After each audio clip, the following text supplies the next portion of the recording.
teman-teman Tempowers, selamat datang di podcast Politek Tempo bersama aku Kaira Rahmadianti.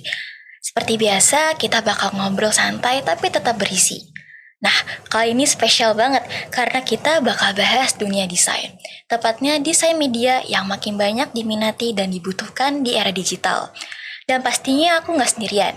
Hari ini sudah hadir narasumber istimewa yang sehari-harinya berkecimpung di dunia komunikasi dan media kreatif. Beliau juga dikenal dekat banget dengan desain dan publikasi visual. Yuk langsung aja kita sambut Bapak Gilang Rahadian yang akrab disapa Kang Ugi. Halo Tempowers. Halo. Oke, Kang, banyak banget nih ya yang suka bingung. Sebenarnya desain media itu apa sih, Kang? Bedanya desain grafis atau desain komunikasi visual yang selama ini kita kenal tuh di mana, Kang? Oke. Jadi desain media ini kan sebenarnya istilah yang lebih baru ya. Lebih belakangan. Kalau dulu kita mengenalnya desain grafis. Sejarahnya memang dari desain grafis gitu ya. Jadi desain grafis itu sendiri kalau kita tarik cerita sejarahnya itu pendidikannya itu diawali di ITB di tahun 1972 waktu itu. Nah, sementara ilmu desain sendiri kalau ditarik lagi itu jauh lebih tua. Sekitar 150 tahun, 100 tahun sebelumnya itu di kalau kita ambil dari Amerika gitu ya. Di Rochester Institute itu mereka berdiri tahun 1827 di Rhode Island yang terkenal dengan desain sekolah desain yang bagus itu ya.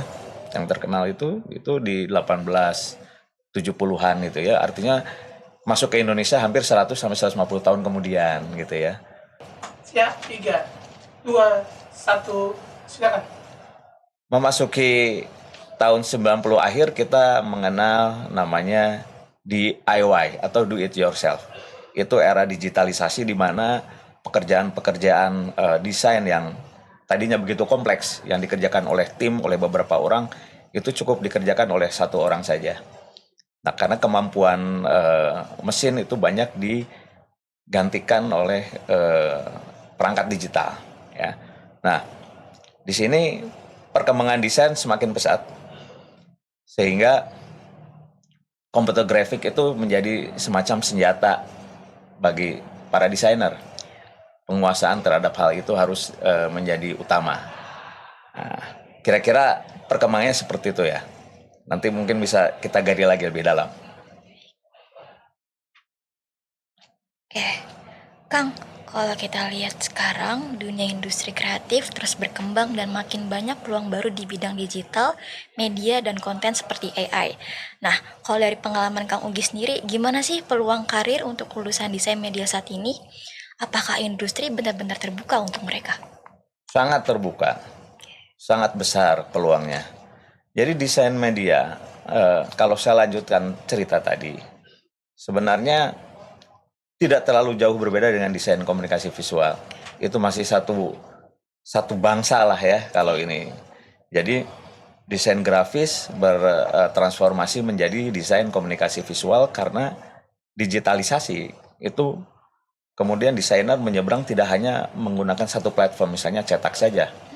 Kalau sekarang dengan digital, kemudian masuk ke audiovisual, masuk ke dunia broadcast, masuk ke dunia animasi, dan semua yang sifatnya digital menjadi lahan dari desainer.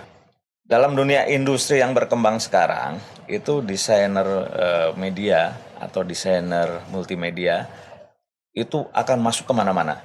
Karena semua kalau kita perhatikan produk-produk komunikasi kita sekarang itu semuanya basisnya visual, kebanyakan. Nah, disitulah desainer berperan.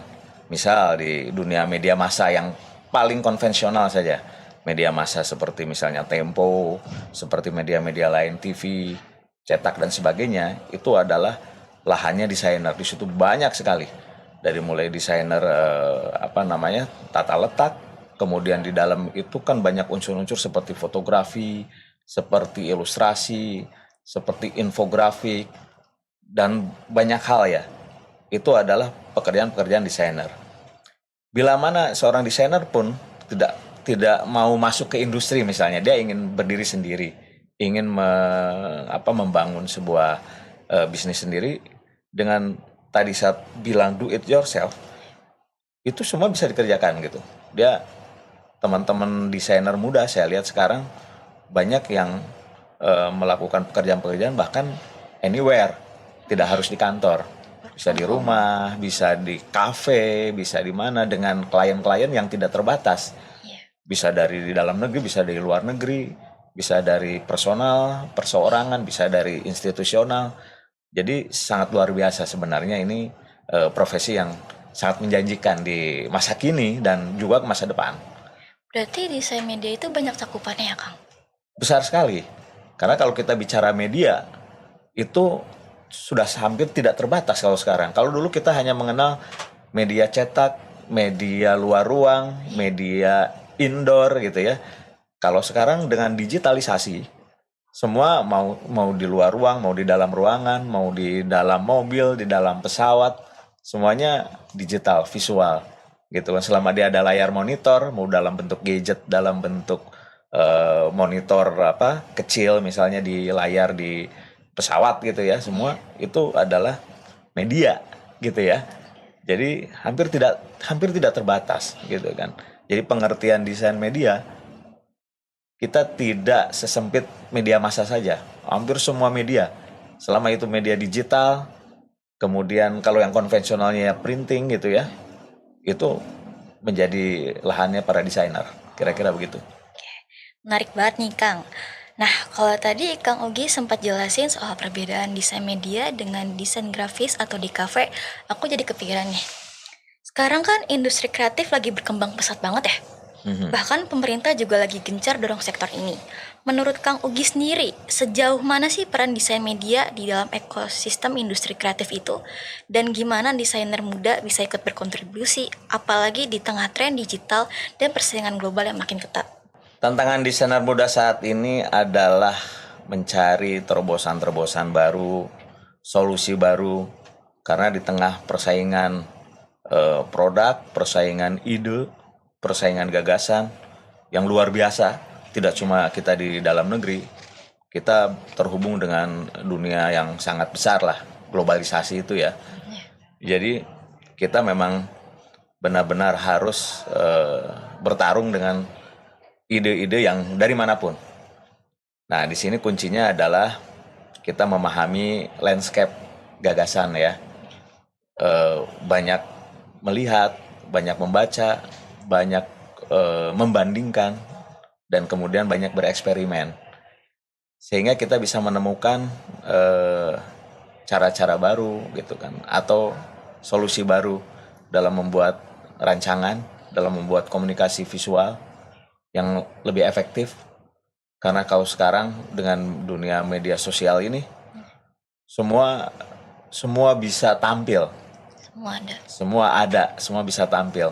Tantangannya bukan cuma sesama desainer, bahkan dengan perangkat digital, dengan adanya AI, dengan semua orang bisa menjadi desainer gitu. Jadi di manakah letak kelebihan dari desainer yang satu dengan yang lain? Itu adalah pertama tentu dari gagasan, dan kedua tentu dari kemampuan teknis ya yang harus dikuasai. Karena kalau enggak, dengan AI semua bisa diselesaikan, tetapi ide itu adalah tetap menjadi senjata utama dari manusia lah ya, atau desainer di sini sebagai the man behind the machine-nya gitu. Kang, kan kemampuan teknis tuh termasuk hard skill ya kalau nggak salah. Ya. Kalau soft skillnya gimana? Nah, soft skill itu adalah semacam seperti kreativitas ya. Iya. Nah, ini yang harus terus diasah. Jadi kreativitas itu tidak boleh mandek. Caranya yang paling mudah sebenarnya tadi, kita sering-sering melihat, sering-sering mengamati gitu ya. Sering mengamati, melihat, mempelajari, dan mencoba untuk melakukan hal-hal baru gitu. Nah, ini memang sepertinya mudah ya untuk diucapkan. Iya. Tapi pada prakteknya memang harus selalu didorong terus ya. Harus konsisten. Betul, harus terus konsisten, karena ya seperti halnya yang sangat klise, latihan yang terus-menerus konsisten gitu kan, itu akan mengasah mengasah kemampuan skill kita. Nah, untuk soft skill pun seperti itu.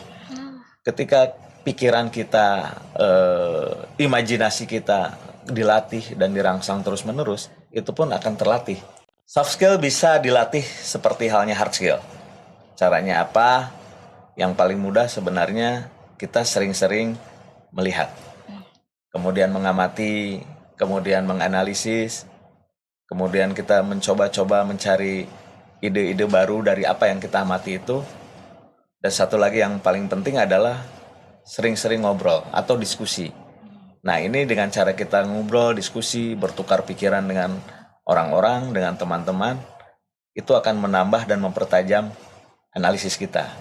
Kita bisa mengamati apapun.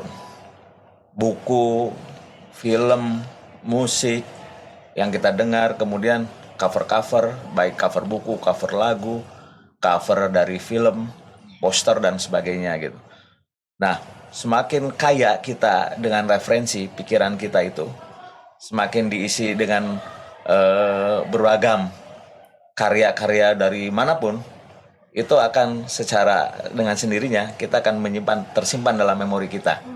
Jadi saat kita memerlukan ide, kita akan terrefer kepada, oh kemarin saya lihat poster ini, kemarin saya lihat film ini gitu. Nah, itu menjadi sumber ide sebenarnya. Nah, balik lagi, jadi memang sering-seringlah kita mengamati itu adalah kunci dari bagaimana kita memperkaya wawasan dan memperkaya ide-ide kita. Ya, bicara menembus pasar global, selalu kita berpikir tentang apa yang kita punya dan tidak dimiliki oleh orang lain. Kita bicara soal keunikan, ya. Keunikan yang kita punya adalah kekayaan tradisi. Salah satunya, kekayaan budaya. Dari budaya rupa yang kita punya, dari Sabang sampai Merauke, itu adalah modal yang sangat besar untuk menjadi daya saing kita. Nah, desainer di sini ditantang. Kalau kita bicara misalnya desain grafik ya, atau desain media ya, bagaimana kita menampilkan ciri khas budaya lokal kita. Apakah dengan yang paling gampang kita mengambil misalnya corak, ya, mengambil motif, atau mengambil dari cerita, storytelling, legenda atau mitos, cerita-cerita rakyat. Misalnya kita akan membuat satu komik lah, atau membuat animasi atau motion graphic yang berdasar dari cerita-cerita lokal. Ini cerita-cerita yang sangat unik kalau kita mampu mengolahnya. Begitupun juga visualisasinya. Kita mampu membuat satu bentuk-bentuk baru ya. Misalnya karakter dari tokoh komik, tokoh kartun gitu ya, yang bersumber dari cerita-cerita rakyat. Rasanya ini bisa diolah terus, bisa digali terus. Ini menjadi daya saing kita.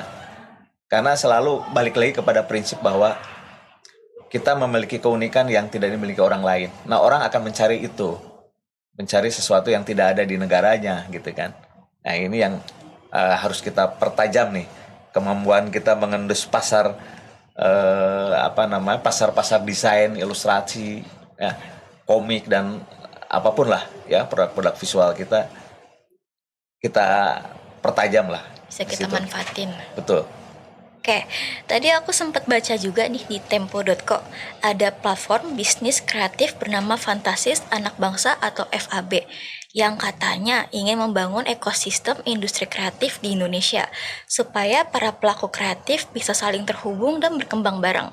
Dari pandangan Kang Ugi, seberapa penting sih peran ekosistem dalam mendukung desainer atau kreator muda biar karya mereka bisa tumbuh dan punya dampak ekonomi secara nyata? Jawaban saya penting banget. Ekosistem itu adalah sebuah kebutuhan dari desainer, kebutuhan dari para pelaku kreatif, baik itu di industri maupun dalam bentuk individu-individu. Karena dalam sebuah ekosistem yang baik, yang sehat, di situ akan timbul namanya pertama sharing knowledge, ya. Saling berbagi pengetahuan, saling berbagi ilmu, gitu. Jadi desainer harus terus-menerus diasah kemampuannya kan.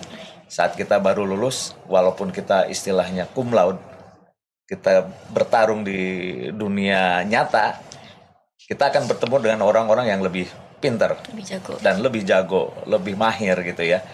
Nah, dalam ekosistem itu yang sehat, yang bertumbuh bersama-sama tuh. Jadi biasanya secara alami, secara organik, yang pinter akan ngajarin yang kurang gitu ya.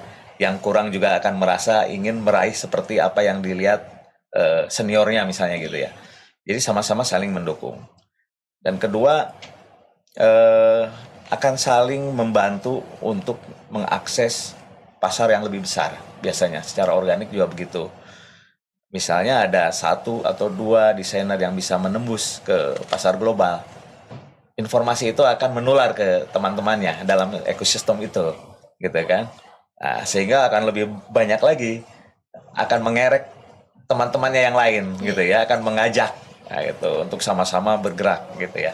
Nah, ini yang harus ditumbuhkan terus. Ekosistem ini bisa ya dalam hal yang paling sederhana dalam bentuk organisasi atau yang informal juga bisa, tetapi komunikasinya itu terus nyambung lah ya. Misalnya ada gampangannya nih, kalau misalnya ada desainer yang sudah senior ya, yang sudah expert gitu kan, dia akan membagi cerita kepada teman-temannya dalam bentuk misalnya diskusi atau kalau sekarang dengan podcast, dengan apapun ya. Kemudian ada pekerjaan-pekerjaan bersama yang sifatnya kolaboratif gitu. Nah, itu bisa terjadi dalam ekosistem itu. Kang, aku kan lagi senang banget nih ya baca di tempo.co. Terus aku dapet ini nih pernyataan dari Head of Consumer Engagement Indofood, Firman Autar. Beliau bilang kalau Gen Z itu bukan cuma jago pakai gadget, tapi juga punya ide-ide yang luar biasa, kreatif dan segar. Menurut Kang Ugi, emang benar ya generasi sekarang punya cara berpikir yang berbeda dalam berkarya, terutama di bidang desain media? Sepertinya betul itu. Gen Z punya cara berpikir yang berbeda dengan generasi sebelumnya, baik milenial maupun yang lebih tua lagi ya, kakaknya gitu ya.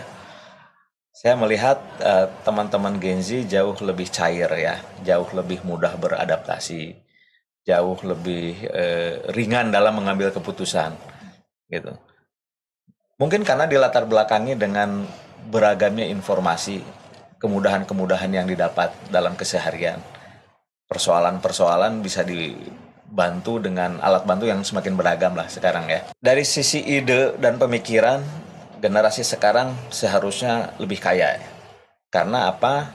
Referensi begitu berlimpah ruah. Contoh di Pinterest, di medsos, di manapun orang berbagi gagasan dengan mudahnya.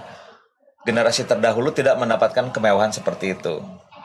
Kita hanya bisa mengakses referensi itu dari buku paling ya. Selebihnya ya dari film-film yang beredar itu dalam video-video yang terbatas lah gitu. Nah, sehingga generasi sekarang tantangannya dengan limpahan referensi seperti itu, dia harus bisa menghasilkan sesuatu yang berbeda.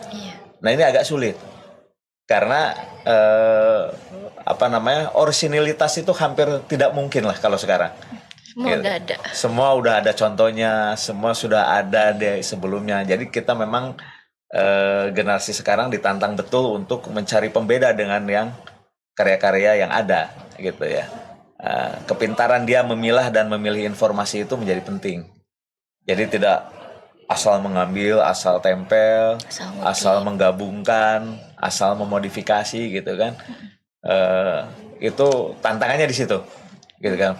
Mencari hal-hal baru di suasana yang benar-benar di mana-mana adalah tersedia gitu.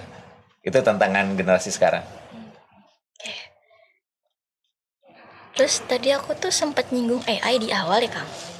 Nah, aku sempat baca riset, ada yang bilang kalau teknologi AI ternyata belum bisa menggantikan peran kreatif manusia. Masih kayak sebatas alat bantu aja gitu kan.